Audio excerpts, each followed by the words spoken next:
Guys, কেমন আছো সবাই? আশা করি ভালো আছো। আর আজও আমি চলে আসলাম একটি রান্নার ভিডিও নিয়ে। তবে আজকের ভিডিওটি একটু অন্যরকমভাবে তোমাদের সামনে তুলে ধরবো। আজকে আমি শুরু থেকে শেষ পর্যন্ত কি কি রান্না করেছি মানে করব, সেই রান্নাগুলোই আমি দেখাবো। তো চলো, কি কি রান্না করব এখনই আমি চলে যাব ওই মাটির উনুনে। তো আজকে আমি আর গ্যাসে রান্না করব না, আজকে আমি মাটির উনুনে রান্না করব। আর এখানে গ্যাসে দেখো দুধ জাল দিয়েছি,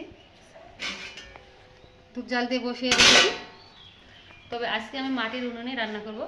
তো চলো আমি একে একে সব কিছু নিয়ে যাই। তো চলো রান্নাঘরে, মাটির রান্নাঘরে। তো বন্ধুরা দেখো, চলে আসলাম মাটির উনুনে, যেখানে আমি রোজ রোজ রান্না করি। তো সেখানে চলে এসেছি। আর আমার মাটির উনুন হচ্ছে দুটো উনুন। তো দেখো, একদিকে কড়াইয়ে জল ফুটছে আর একদিকে একটা উনুনে ভাত হচ্ছে। তো আমার কিন্তু 1 ঘন্টার মধ্যে 3টে তরকারি ভাত মানে হয়ে যায়। তাও 1 ঘন্টাও লাগে না, প্রায় 40 থেকে 45 মিনিটের মধ্যে 3টে তরকারি ভাত হয়ে যায়। এখানে আমি 2 মিশালি ডাল নিয়েছি, মুসুর ডাল আর কলাই ডাল। তো প্রথমে দেখো ডালটা দিয়ে দিচ্ছে, জল ফুটে উঠেছে আর আমি ডালটা ঢেলে দিলাম। আর যেটা হচ্ছে সেটাই দেখো, আমি দিয়ে দিচ্ছি রসুন আর 3টে হচ্ছে কাঁচা লঙ্কা। তো ডাল ফুটে উঠেছে, আবার এদিকে দেখো ভাতও ফুটছে।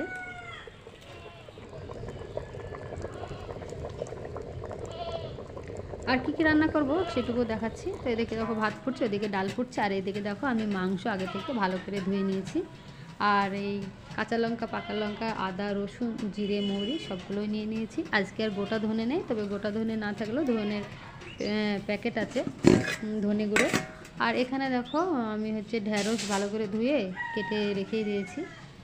আর এখানে পেঁয়াজ কিছুটা কুচি করে রেখে দিয়েছি মাংসে দেওয়ার জন্য। তো আজকে হবে মাংস ঝোল আর ঢেঁড়স ভাজা বা ভেন্ডি ভাজা, আর হচ্ছে 2 মিশালে ডাল, মুসুরি আর কলাই ডাল মেশানো। তো এই হচ্ছে আজকে রেসিপি। তো এদিকে দেখো ভাত মনে হয়ে এসছে। তো এবার আমি ভাতের পানি ধরিয়ে নেব।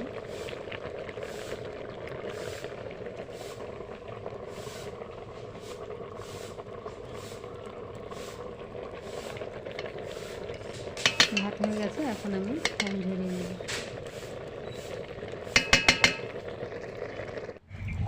তো আমি দেখো ফ্যান ঝরাতে বসিয়ে দিয়েছি। ওদিকে ফ্যান ঝরছে ঝরুক, আর এদিকে আমি ডালটাকে ফুটিয়ে নিচ্ছি। তো ডাল ফুটিয়ে তেলের মধ্যে ফোড়ন দিয়ে ডাল আমি নামিয়ে নিয়েছি। আমার রোজা মুখে মনে হচ্ছে যেন কথাই বের হচ্ছে না, মানে কথা বলতেও ভালো লাগছে না, তবে একটু কথা না দিলেও তো আর হয় না। তো দেখো ডালটা আমি ভাতের হাঁড়ির উপরে রেখে দিয়েছি, আর এদিকে দেখো আমি ভেন্ডিটা ভেজে নিচ্ছি।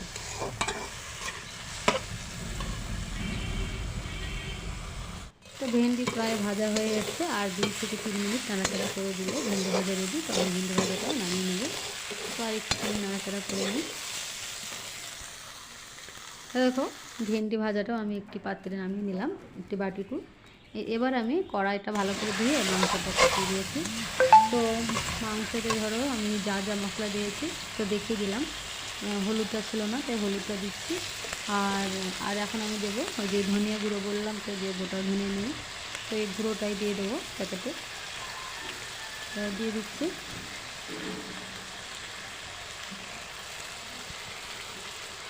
এবার আমি ভালোভাবে মাংসটা কষিয়ে নেব। মাংসটা রান্না করা হয়ে গেলে আজকের মতো আমার রান্না শেষ। আবার সেই সেহেরি রান্না হবে, সেহেরি খাওয়ার জন্য ভোরবেলা। তো আমি একটু গরম মশলা গুঁড়ো দিচ্ছি, খুব সামান্য পরিমাণে দেবো, কেননা আমি সব শেষে গোটা গরম মশলা বেটে দেবো। তার জন্য খুব সামান্য পরিমাণে আমি গরম মশলাটা এখন দিচ্ছি কষানোর জন্য। তো মাংস দেখা প্রায় কষানো হয়ে এসছে।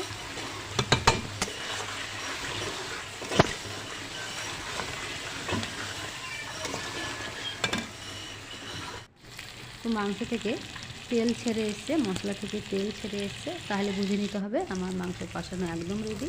আর এখন আমি জল দিয়ে দিচ্ছি। একটু ঝোল ঝোল করবো, কারণ এই তরকারিটা হয়তো মানে ইফতার করে একটু খেতে হবে, আবার রাতে খাবো। আর একটু যদি থাকে তাহলে সেহেরিতে আমার লেগে যাবে। তো দেখো মাংস ফুটে উঠেছে, হয়েও গেছে। আর এখন আমি সবশেষে দিয়ে দিচ্ছি সেই ভেজে রেখে গুঁড়ো করা মশলাটা। তো আমি অনেক দিন আগে এই মশলাটা মানে ভেজে গুঁড়ো করে রেখেছিলাম। তো এই মশলার মধ্যে আছে জিরে, গোটা ধনে, মৌরি, এলাচ, দারচিনি, লবঙ্গ, সব কিছু মিশিয়ে ভেজে আমি বেটে রেখেছি, মানে এই রোজার মাসে রান্না করবো বলে। আর এটা দেখো তেজপাতা, তেজপাতাটা বিশাল বড় তেজপাতা।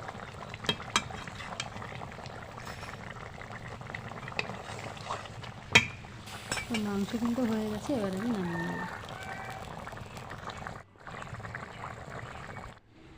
তো আমি একটি পাত্রে মাংস নামিয়ে নিয়েছি, আর ওইদিকে আমি মাটির তাওয়া বসিয়ে দিয়েছি ওই উনুনে, কেননা আমি কটা রুটি তৈরি করব, ইফতারের সঙ্গে রুটি খাবো। তো রুটিটা আমি অফ ক্যামেরায় তৈরি করব। এবার রান্না করলে একটু ভালোভাবে দেখিয়ে দিই, তখন তো খুব একটা ভালো করে দেখানো গেল না। এই যে সেই ডাল করেছিলাম, 2 মিশালি ডাল, মানে কলাই আর মুসুরি ডাল। আর এই যে মাংস করেছিলাম, আর এই যে ভেন্ডি ভেজেছিলাম, ভেন্ডি বা ঢ্যাঁড়স যাই তোমরা বলে থাকো না কেন। তো আজকের হচ্ছে এই রেসিপি। টমেটো আছে ঘরে, কিন্তু আমি টমেটোর আচার করতে পারলাম না, মানে রোজা মুখে অতটা আমি পারছি না, এমনি শরীর ভালো না, মাঝে মাঝে তো আমি বলি, তোমরা জানো। তো যাই হোক, আজকে এই 3টে রান্না করেছি। আর ভাত তো একবারই করেছি, এসব ভাতটা একটু দেখিয়ে দিই। আর এটা দেখো, ভাতটা আমি হাঁড়িতে এখনও রেখে দিয়েছি। তো এই বড় পাত্রে আমি একটু পরেই খুলে নেব। আর এই অফ ক্যামেরায় রুটি করে নিয়েছি, কারণ রোজা ইফতারের পরে আমি কিন্তু রুটি খাই। আমি লুচি, বেগুনি চপ, আলু চপ এসব খাই না, কারণ আমার গ্যাস হয়ে যাবে, তখন হয়তো বাকি রোজাগুলো আমি করতে পারবো না, সেজন্য আমি রোজ রোজ রুটি খাই। তো আজকের ভিডিওটি ভালো লাগলে অবশ্যই লাইক, শেয়ার, কমেন্ট করো, আর চ্যানেলটি সাবস্ক্রাইব করে বন্ধু হয়ে আমার পাশে থেকো। টাটা।